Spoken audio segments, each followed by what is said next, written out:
Hello, everyone, and welcome into Heart Healing Conversations with Dawn and Janna. We kind of jump in and talk with each other about all of the things in life that are weighing us down and just hope to bring a little bit of hope and joy into your world and help everyone understand that they're not alone. So, today I just kind of wanted to talk a little bit about some of the things that have been going on here in my household.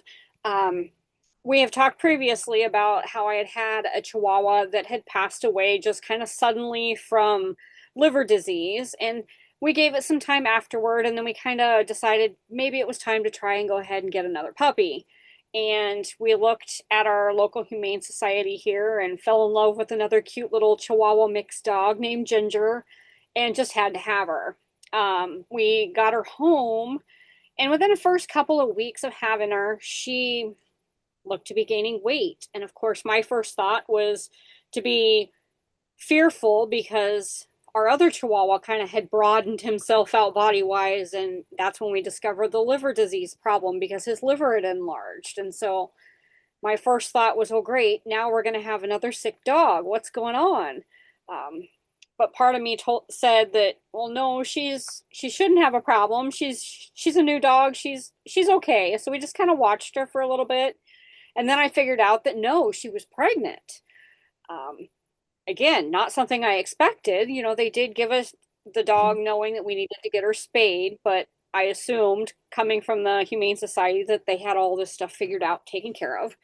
Um, so we kind of watched her, and yeah, sure enough, she kept growing and growing and showing definite signs of being pregnant. So I did call the Humane Society and said, okay, I know we're going to have puppies. We got to kind of come up to some sort of parental agreement together here to see how we're going to take care of this situation. And they kind of got quiet and upset and weren't sure. They didn't believe me that she was pregnant. And so I had to go up there and take her up there so they could examine her. And sure enough, yeah, she's pregnant.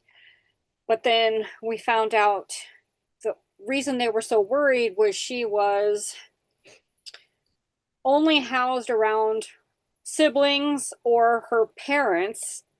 And so if she was pregnant, they were worried about her having a bunch of issues and puppies having a bunch of health issues with inbreeding.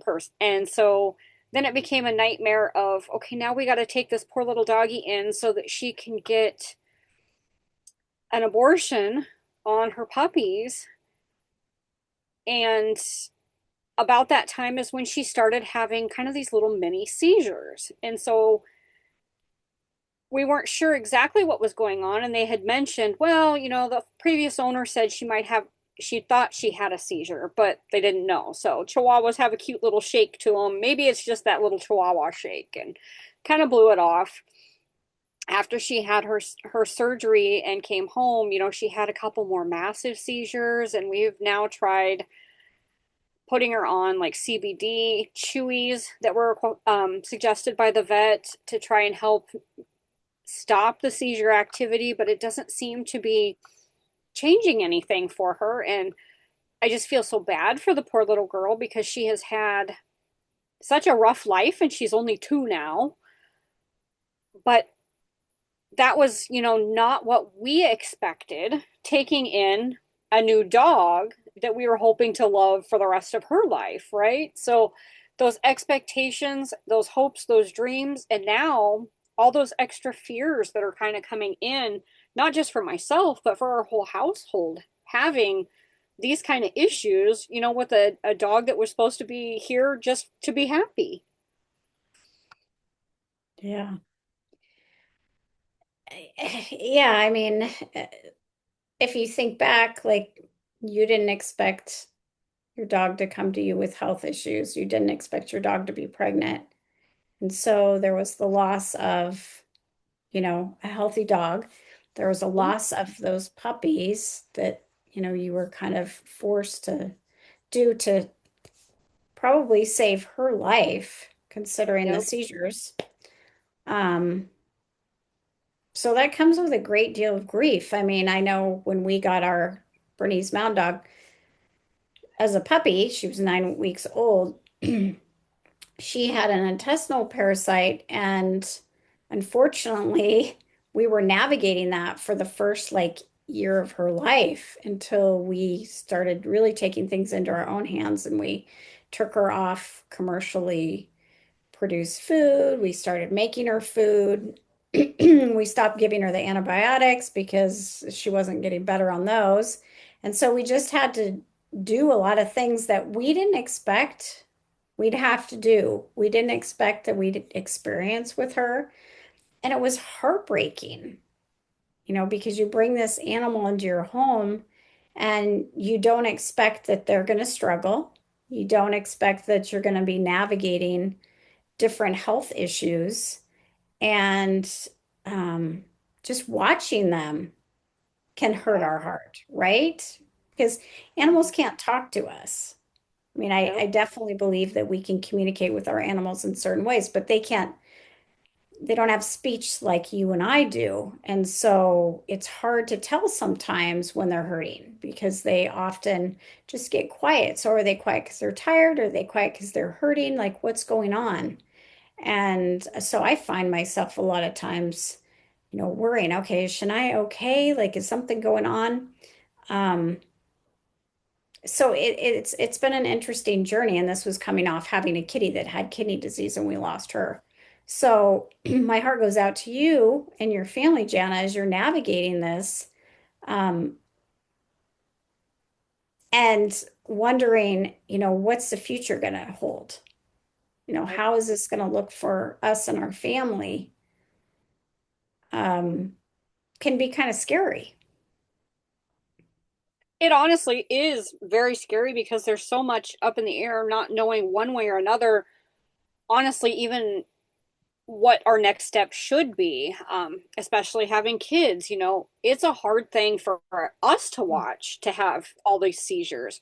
But for the kids, now it's become even more fearful for them because every time she goes to stand up, everybody just watches to see, oh my gosh, is she going to have another seizure?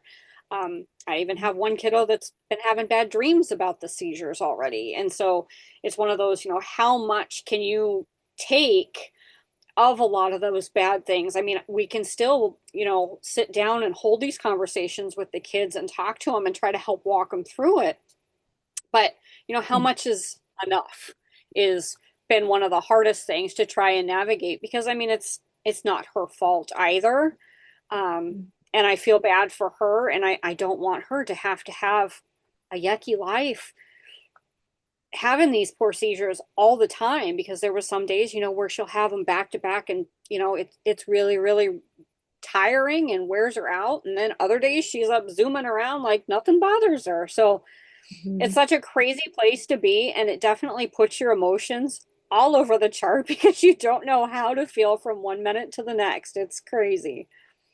Well, exactly. And your situation is one where, regardless of what decision you make, it doesn't feel good. It doesn't feel good to watch her having these seizures, experiencing these health issues. And it also doesn't feel good to think about not having her in your life as Yeah. well. That comes with its own grieving, right? Yeah. So, yeah, that's a really difficult place to be. Mhm. So, how do you find yourself navigating this right now, like emotionally?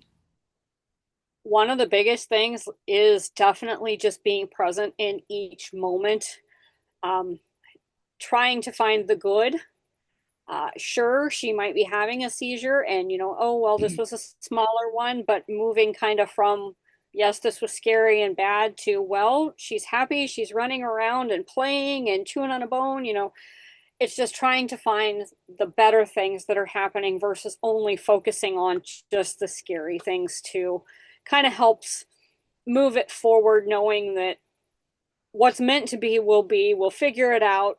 It doesn't have to be a decision that has to be made immediately right now. I think that's really important because, I mean, I noticed it in my own life, and I think most people do. We get into that future thinking, that future, Mm, worrying about the future, what's going to happen, right? And when we do that, we're not in the present moment. We're not mm, experiencing what's going on in front of our eyes. And the problem with that is, as we know, we don't have any promised days. yep. The only thing we're promised is right now, this present moment. So, how can we be as present as possible as loving as possible and share experiences with whether it's our pets or our loved ones, so that if tomorrow one of us is no longer here, no one has regrets. Yeah. But, we all do it, regardless of how much healing work we've done. It's easy to get in that spot of worrying about, okay, well, they're great today, but what's tomorrow going to be? It's waiting for that shoe to drop, right? And Yep. especially for those of us that have had childhoods where we were waiting for that shoe to drop. Like, Yep. me growing up in an alcoholic home, it was like, oh boy, what's today going to bring? Oh, today was a good day. Oh, but that means tomorrow's not going to be a good day. Yep. Well, and that's even, um, especially if you find cycles in those patterns too. Like, for example, her, where she's been consistently having seizures, bigger seizures on Friday, oh, Friday's approaching, crap, now I got to sit here and worry about what time of day today is she going to have this massive seizure, and is it going to be while I'm here? What happens if I leave? Just like, for example, growing up in an alcoholic home, like you said, is dad consistently going out on Friday, Saturday, Sunday night, oh great, we're coming close to the weekend. What's going to happen? It's Mhm. Friday. We get into those horrible cycles, and our body, even if we think we've dealt with it enough, our body still follows those cycles. I found myself in one of those with Jeffrey being sick again, because it was more based on weekend care, because oh, all this stuff happens bad on a weekend because, well, there's no care, you can only go to an emergency room, right? Right. So then forever your brain is constantly cycling with, well, Friday's coming, what's going to happen this week? Well, and that is a really good reminder how our beliefs actually can create some of our experiences. Like, Mm-hmm.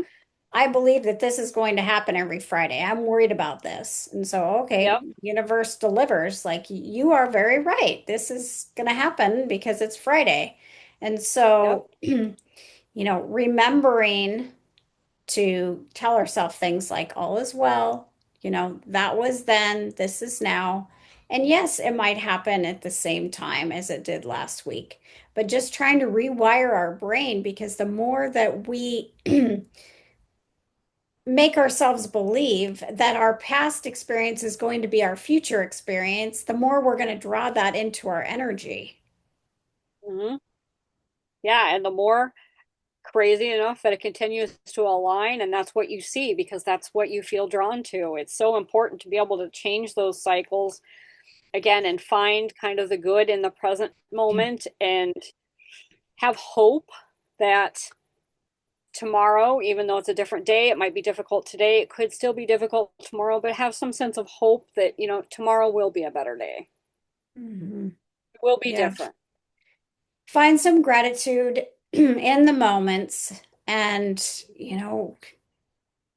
after losing our kitty in 2022, I mean, we spent the last couple months like giving her just so much attention. Not that she didn't get attention, because she did. She was a little kitty with who took up a huge presence in the house. But, we made sure that when she passed away, we didn't have any regrets. We told her we loved her all the time. We talked to her about times we'd spent with her. Um, and I think it's important to do that with our animals and humans, right? Because, like I said, we're not promised any days. And, sometimes people and animals come into to our lives and it's not what we expected. They are ill and we don't know how to navigate that. But what we can navigate is this present moment. Like, make the most of this moment, even if it's not a real good moment, you know, be loving, be kind, be generous, share your heart, and so that you don't have regrets moving forward. Absolutely. I like that. So, any last thoughts? I guess just kind of compare this to anything else relevant in your life that might be going on, and how important it is to be in the present moment, even in, you know, coming out of a holiday weekend, you come back and you don't necessarily want to get back to work, but find some good thing that happened, and connect with that to, again, try to find joy in getting back to work today. Like, oh, I don't want to be here. I don't want to do that. So many times we automatically pull ourselves to that negative thinking. And it's just so important in every day, every moment to find some reason to be grateful for being here because far too often, too many are not given that chance to still be here. So sometimes it's just having one small thing to be grateful for, and it can be your family, it could be the sun is shining outside. Just try to find one thing to keep you moving forward. And it also can be, I'm grateful that I have these emotions. I'm grateful that I can Yeah, feel these things. I can feel the really positive things and I can feel the pain. I mean, I think that is a blessing, right? Because if yeah, we can't feel the pain, then we can't feel the joy. And so, even on the exactly. hardest days, we can be grateful for that as we're navigating life. It's sometimes hard to get into the mindset of, even when we're down and out and feeling like, oh, this is the worst day ever. Sometimes I find myself thinking, well, but what is this leading me to? Hmm. Today might be bad, but I know there's balance. And so I know there's going to be a better side to this. Hmm. And sharing with someone. I mean, just like you and I, every week when we get on to do a podcast, we check in with each other, right? And we don't check in like, oh, well, how's the weather where you are? It's like, Right. really, how are you? What's going on in your life? And I think that as a culture, we do need to do more of that. Skip, Absolutely. skip the surface level stuff and let's talk about what's real. What have you been Yep. experiencing this week? What's on your heart? What are you struggling with? What are you grateful for? Those things really matter. And what I notice is the relationships that I have in my life today are ones that embody all of that Hmm. because that is what creates true connection, is when you can be vulnerable and honest with people versus pretending everything's fine. Well, we all know what fine is, feelings inside not expressed. So let's be let's be honest with one another. Let's be real. We're humans. We have hearts. So that is my challenge for everybody this week. Connect with your loved ones, whoever you live with or your parents, your friends, whatever, and be real this week and see where that takes you. Absolutely. And as always, Janna and I are always here. You can schedule a call with us. Look at our websites. We have some helpful resources, but just know you're not alone. So, with that, have a wonderful week, friends, and we will see you next week on Heart Healing Hi, Conversations. everybody. Bye bye.